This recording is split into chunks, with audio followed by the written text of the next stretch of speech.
I wanted to talk about something. Um, there are times where I watch something that I haven't watched in a while, and I think, did this get better? A good example is, when I'm working on my treadmill every day, I was trying to watch Supergirl and get caught up. At some point, I went, this is hard to watch. Every episode kind of feels the same. I'm kind of gonna fast forward. So I started skipping an episode here, an episode there, and then I just watched season 3 because I watched the first episode of the season, the 12th, and the final one, where I'm like, this is all too slow and stupid. So because it was slow and it was stupid, I skipped a bunch of it. Now, that brings me to wrestling. Now, WWE pissed me off, and I left it. A few weeks ago, I said, you know what? No. I'll watch like a highlight here and a highlight there. If Bray Wyatt does something as the Fiend, I'll watch that. But other than that, I don't really care. But I've been watching the reviews for the shows on both Wrestle Talk and What Culture Wrestling. And Simon Miller, who does a damn fine job on there, he'd been praising a lot of what was going on with SmackDown and Raw. Now, we'd also been promised that Shane McMahon was going to get his time on the air scaled back. Shane McMahon makes it unwatchable. I'm not kidding. He makes wrestling completely unwatchable. So I start the show last night. I said, "All right, I'm going to watch SmackDown. I have nothing to do. I'm going to watch SmackDown. I'm gonna do this. I'm not going to skip a moment of it." Why is Shane McMahon on my screen right away? And as soon as I see Shane McMahon, I'm like, okay, all right, maybe this is his only segment. And then he gets a second segment.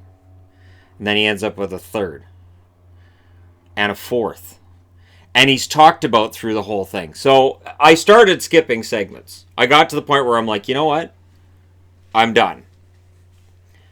You take Kevin Owens, who is right now, I would say, the hottest face in the company.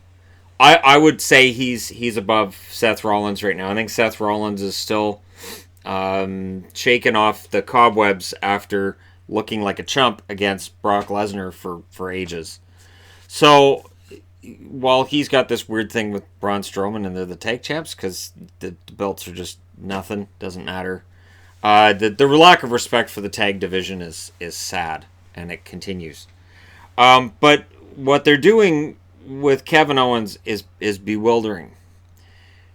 It's just I don't understand it. So you're trying to recreate the whole Stone Cold Vince McMahon thing, which is fine, but I don't remember Stone Cold looking like an absolute chump, and that's what they've done with Owens. Owens goes to him to be like, oh, I'm sorry, I shouldn't put my hands on an official. It was Elias. It was a setup.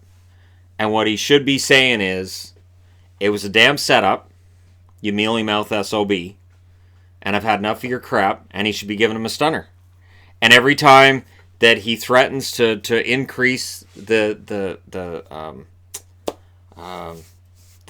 fine, he had a $100,000 fine. Every time he threatens to increase the fine, give him another stunner. Can I have another? Thank you, sir. Can I have another? Thank you, sir. Can I have another? And just get it to the point where it's like $3 million he owes them. Something ridiculous that, like, he can't pay, but it doesn't matter. So then you just have Kevin Owens going out there like, well, I'm not making any money anyways, so I'm just here to beat people up. And he can just go out there and beat people up. And finally, it's Shane going, please stop. You're terrorizing the roster. Please stop. And it's, do I still have a fine? No, please, just leave people alone. But instead, they have him kind of cowering and just looking. And when you see Kevin Owens in the ring going, oh, as soon as you hear Shane McMahon's music, that's me. That's my and that's not good. See, there's and again, it's a wrestling term, but there's good heat and there's bad heat. The good heat is, oh man, this guy's such a jerk. I can't wait to see him get his comeuppance. Bad heat is, oh, not again. Click. And that's what I did. That's what I did. I didn't last very long, and I kept going back to it, but then I'd be like, oh, it's Shane McMahon. And Simon Miller on What Culture Wrestling goes, Shane McMahon. And now every time I see him, it's Shane McMahon. Because it's painful. It's painful to me in that I want to support the product. I want to get behind it.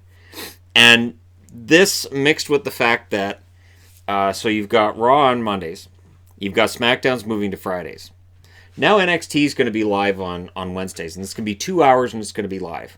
That's 7 hours of live programming. You don't need 7 hours of wrestling. But they're putting it on Wednesdays because AEW is going to be on Wednesday nights on TNT, and they want to bury it before it gets off the ground. This is how ridiculous and petty it is. And it's Vince thinking back 20 years to another era. It's another era. It's not going to happen. Even if AEW does very, very well, they're not putting WWE out of business. They can't. This is not WWE versus WCW. It's ridiculous. And it is so petty to take your show and go, you know what, we're going to put it on Wednesdays just to try to make sure you guys don't get any traction. I know for myself, I can't wait till October rolls around and AEW's got a show on TNT. It might be crap. It might be awful. I can't wait to watch and find out. And what WWE's doing here is they're attracting more attention because people are going to be asking, like casuals might be like, hey, so WWE's going to be on Wednesdays with NXT. That's kind of weird. And somebody goes, yeah, they're fighting against AEW. AE what? Now, the other part of it is AEW is selling out arenas across the country. Now, they're selling out smaller arenas. Let's be honest. They're selling out smaller venues because they know if they put it in a 15, 16,000 seat stadium, they probably won't sell all the tickets. There's a chance they may not anyways. So they're keeping it lower key until they've built it up, and then they can put it in the bigger arenas, right? WWE is still in the bigger arenas. They can't fill them. They have to tarp things off. They have to have the cameras on one side of the arena and crowd everybody around to the other to make it look full. And there are nights where, fans are tweeting out photos and going, look, there's maybe 4,000 people here. And then you'll hear the announcer say, it's a packed house tonight and we know it's not a packed house. We know it isn't. But WWE does whatever they do with their audio, and they make sure that the cameras are only fixated on where the crowd is. So they're trying to make it look like there's excitement where fans are kind of burned out. And yeah, I know coming out of SummerSlam the ratings were strong, but they already waned a little bit. And I'm done. I'm done seeing Shane McMahon on TV. I am done watching wrestlers waste their time. I am done watching just storylines get recycled and recycled and recycled, and it's not interesting to me. And that's my biggest problem right now, is that WWE, the storylines really don't interest me. Last night, the whole Roman Reigns thing, which had some fans excited, this whole who ran over or who's trying to kill Roman Reigns, they're dragging it out. And last night showed they're going to keep dragging it out. And what they did last night didn't make any sense at all. The way that show ended, it might as well have been a finger poke of doom. It was awful. The whole show they tease, we're going to show you who actually is trying to kill Roman. And then at the end, they just have a guy that looks like it could be Eric Rowan's dad. I was looking and going, is that Rowan's dad? Because they look a lot alike. But the other guy's obviously older. Could that actually be Eric? Did they actually bring in Eric Rowan's father and go, all right, Dad, you're going to be in a wrestling bit tonight? It didn't make any sense. They had him backstage for over an hour. That's kidnapping. And it's not a wrestler, so it's kidnapping. It doesn't... So that's where I am. They punished me for trying to watch. They are calling more attention to their opposition by bringing NXT to TV, because everywhere you look, when it's being reported, hey, NXT is going to be on network TV, it's followed by to compete with AEW and the product they're going to have on TNT in October. WWE's putting their show on USA Network, which they'd already promised to Fox, and Fox was already telling its affiliates they were going to get NXT, and then surprise, because FS1 is not in as many homes as USA, they put it on USA instead, because that's how you make a deal with Fox before you're even on Fox. And now for Fox, who's been saying they're the home of WWE. It doesn't really look like they are, just for SmackDown. So it'll be interesting to see how this turns out. I am very, very curious about how things are going to go with AEW. But of course, I'm a guy who also thinks Orange Cassidy's shtick is kind of funny, and I want to see where it can go. But you know, that's me as the wrestling fan, and let's just hope that they do it right. Let me know what you guys think.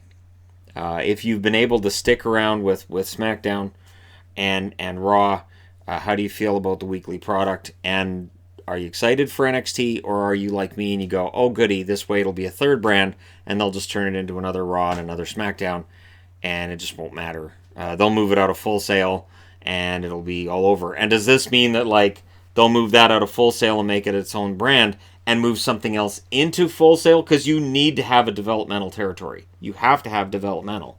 So does this mean NXT goes to television, becomes a third brand, and then something else becomes developmental? It really hasn't been developmental for years. Some of the best wrestling in the company, some of the best wrestlers in the company have been in NXT for a long time. And I'm looking at Adam Cole and the entire Undisputed Era. Those guys are freaking fantastic. And they are so much better than most of the crap that you see on SmackDown and Raw. But I will end with this. That is also how you position wrestlers, and that's how you script it. And I think with Undisputed Era, they've been allowed to script it how they want. I think there's been a lot more freedom given to wrestlers in NXT than there has been on the main roster. And they're going to lose that freedom once it goes live. And I think it could be a disaster. Because again, you're extending yourself. The company now needs to fill 7 hours of live TV every single week. That's a crazy amount of wrestling. It means a crazy amount of wrestlers. And I could see it being too much. I could see WWE pushing itself too far. And then, what are you selling viewers of the network on? Because we've had the network where you get NXT takeovers. They'll still have the takeovers on there, but that weekly NXT program has been fantastic. It's been an hour. It's been easily consumed, and now that's going to be gone. So what are you going to fill that time with? Because I know that one of the reasons I had a subscription was just for NXT, where I'd be like, man, there's some really crappy shows on here, but I get NXT, so I'll pay $10 a month to get NXT. Now it's $12.99 a Canadian, or $12.99 Canadian. So the price has gone up, and now they've changed it into tiers, I guess, too. But it's too bad, because I obviously support the product. I support the product. I have in the past, but I don't want to see Shane McMahon anymore. I want that to be over. Let me know your thoughts. Hit like and subscribe if you're browsing your way through. You just happened upon this video. Thank you guys so much for all your support. I'll talk to you again soon.